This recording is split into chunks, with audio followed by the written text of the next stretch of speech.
जब सुने के होई भोजपुरी गाना, बस बजे के चाही गाना।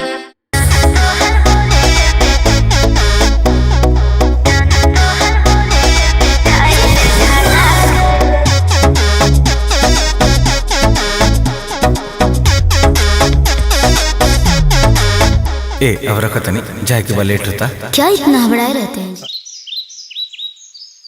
अरे का करते रे ऊपर रे? बाबूजी नहाए था नहीं।